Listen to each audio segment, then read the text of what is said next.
ఎందువల్ల వైసీపీ అంత ఘోర పరాభవం అయిందంటారు? 151 నుంచి 11 ఎందుకు పడిపోయిందంటారు? కారణం ఏంటంటారు? ఆయన చుట్టూ ఉన్నటువంటి 10-15 మంది, ఆయన ఆలోచన విధానం, మెయిన్ పోర్షన్ 50% జగన్మోహన్ రెడ్డి అయితే 50% ఆయన చుట్టూ ఉండేటువంటి పంగాదారులు చేసినటువంటి అకృత్యాల మూలంగా, ముఖ్యంగా వివేకానంద రెడ్డి గారిని మట్టుబెట్టడం అనేది ఏదైతే ఉందో అది రాష్ట్ర ప్రజలు సహించలేకపోయారు, రాయలసీమ ప్రజలు అస్సలు సహించలేకపోయారు. వివేకా గారికి హత్యకు సంబంధించి జగన్మోహన్ రెడ్డి హస్తం ఉందంటారు? జగన్మోహన్ రెడ్డికి తెలియకపోవచ్చు, తర్వాత ఏం తెలిసిందిగా. తెలిసిన తర్వాత ఏం యాక్షన్ చేసుకున్నావు నువ్వు? అధికారంలో ఉండే 5 ఏళ్ళు చంద్రబాబు టైంలో జరిగింది, మీరు వచ్చారు అధికారంలోకి, మీ బాబాయే కదా, మంచి మనిషి కదా, అప్పటికే సిబిఐకి ఇచ్చారు కదా. ఎవరికైనా ఏమైనా 5 సంవత్సరాలు నీకు ఆ కేసు తేల్చేసి చెల్లెలకి న్యాయం చేయటం కుదరలేదా? ఎంతోమందికి న్యాయం చేసావే నువ్వు, ముక్కు మొక్క తెల్ల ఎంపీలు చేసావే. అది ఎలా నమ్ముతారు చెప్పండి, ప్రజల్ని ఎలా నమ్ముతారు? అందుకే నీకు రాయలసీమలో 0 ఇచ్చారు. సార్ ఇప్పుడు కాంగ్రెస్ పార్టీకి బీజేపీకి తేడా ఏంటంటే? కాంగ్రెస్ పార్టీకి బీజేపీకి అది సంబంధమే లేదు. నక్కకే నాకలోకానికి ఉన్నంత తేడా ఉంది. త్యాగదనులు పుట్టిన పార్టీ, దేశానికి స్వాతంత్రం తెచ్చిన పార్టీ, ఇండియా అంటే ఇందిరా, ఇందిరా అంటే ఇండియా అని ప్రపంచం అంతా కూడా త్యాగించినటువంటి పార్టీ కాంగ్రెస్ పార్టీ. బీజేపీ గజ దొంగల పార్టీ. బీజేపీ కాంగ్రెస్ పార్టీకి పోలికేంటి? అధికారం ఉండొచ్చు, ఉండకపోవచ్చు.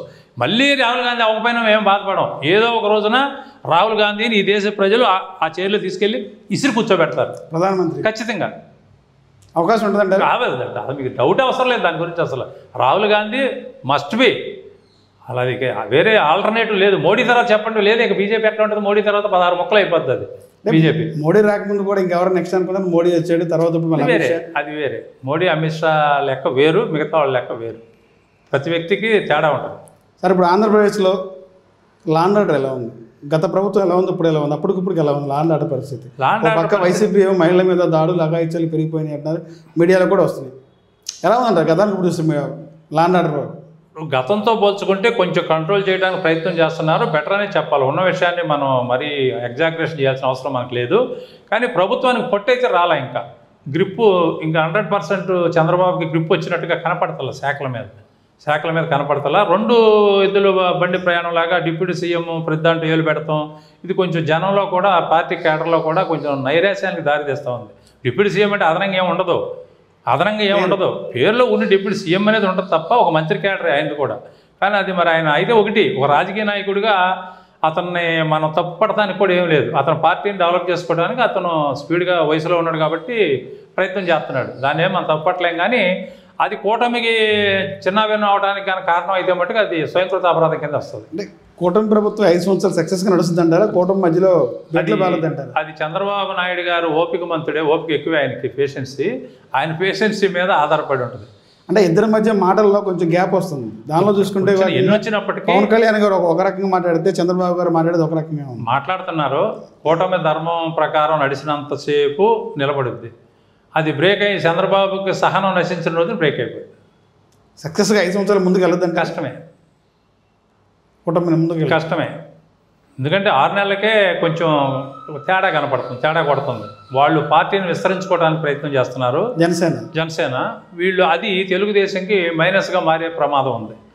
అవన్నీ ఆలోచించినప్పుడు వాళ్ళ ఇన్పుట్స్ వాళ్ళకు ఉంటే వాళ్ళు ఆలోచించి దాన్ని బట్టి నిర్ణయం తీసుకుంటారు. సార్ ఇప్పుడు మొన్న తిరుపతిలో జరిగినటువంటి ఎవరైతే టికెట్లు కూడా తోపులాటలో 6 చనిపోయారు. ఒక పక్క ఏమో ప్రతిపక్ష పార్టీ ప్రభుత్వ వైఫల్యం ఉంటుంది, ఓ పక్క ఏమో పవన్ కళ్యాణ్ గారు వచ్చి మేము క్షమాపణ చెప్తాము, టీడీటీ బోర్డు క్షమాపణ చెప్పాలి, క్షమించమని చెప్తాం అంటున్నారు. దాన్ని పరిగణన తీసుకోవట్లేదు టీడీ చైర్మన్. చంద్రబాబు గారు కొన్ని పేర్లు చెప్పారు, వాళ్ళని సస్పెండ్ చేశారు జాబ్ నుంచి. పవన్ కళ్యాణ్ గారు చేశారు. వీళ్ళిద్దరి మధ్య ఉన్నటువంటి అసలు ఈ సఖ్యత గురించి కానీ ఆ సంఘటన గురించి ఏం చెప్తారు? నేను అదే చెప్పాను మీతో. ఇప్పుడు ప్రతి విషయానికి డబుల్ స్టేట్మెంట్లు వస్తున్నాయి. ఒక సీఎం మాట్లాడిన తర్వాత దానికి కౌంటర్గా ఇంకొక మంత్రి మాట్లాడే అవకాశం ఎక్కడ ఉండదు.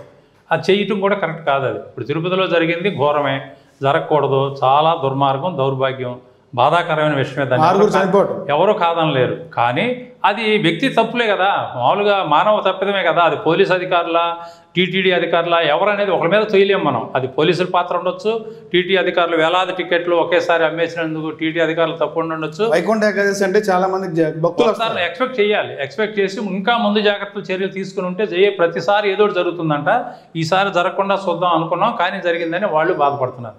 ఖచ్చితంగా అది వ్యక్తి మానవ తప్పిదమే. దాంట్లో క్షమాపణ చెప్పినంత మాత్రాన ప్రాణాలు రావు కదా. ప్రభుత్వం వాళ్ళకి అండగా ఉండి టీటీడీ అండగా ఉండి ఆ ప్రభుత్వం ఆ 6-7 కుటుంబాలని 42 మంది దాకా బాగా గాయపడ్డారు. వాళ్ళందరినీ కూడా ఆదుకోవాల్సినటువంటి బాధ్యత ఈ ప్రభుత్వం మీద ఉంది, దాంట్లో సందేహం లేదు.